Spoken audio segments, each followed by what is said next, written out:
Hi, Jessica Rector here, keynote speaker, #1 best-selling author, and inner communication expert. So why is your inner communication important? Especially if you don't think about it.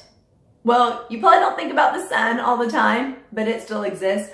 You may not think about your car all the time, but it still exists. You may not think about your car until there's a problem with your car. And then you think about it, and then you can't stop thinking about it.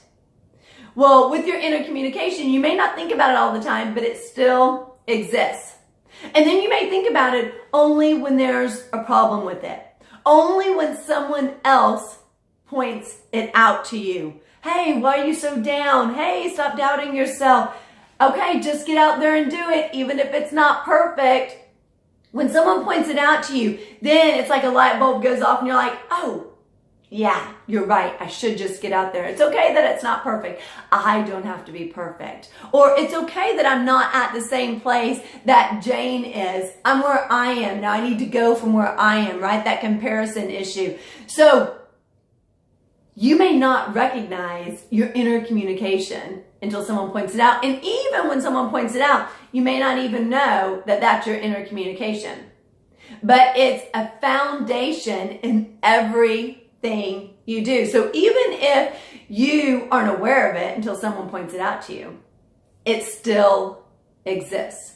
So I encourage you to become more aware of it. More aware of it from the time you wake up in the morning and how it's impacting you getting ready, driving to work, having your first cup of coffee in the morning, your first conversation, your first meeting, how it literally affects all of those things. And what I mean by having your first cup of coffee is, do you feel like, I've got to have that coffee, I have to? What's going on inside of you that even leads you to believe that you have to have that cup of coffee? How are you going to start showing up differently, knowing what's going on in your head? How are you going to start showing up differently if you stop doubting yourself? If you start believing you can? How are you going to show up differently when you stop comparing yourself to other people? When you stop believing the only way to do something is the perfect way? How will life look different? How will business look different? How will your organization look different? Your team look different? Your communication, your leadership, how will they look different when you start becoming more aware of your inner communication? Because everything begins with your inner communication. And you're probably not even thinking about it right now. You're probably not even thinking about how you show up, how you are, what you think about. So start thinking about what you think about and how that's impacting what you're doing at any and every given moment.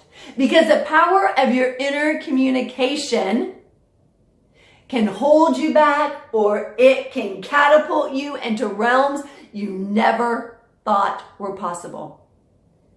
So how do you want it to affect you? And how are you going to start leveraging it for more success, for better leadership, for better communication, for stronger teams and organizations? You can find out more about me at jessicarector.com. I look forward to hearing from you. Have an amazing day. Until next time, bye-bye.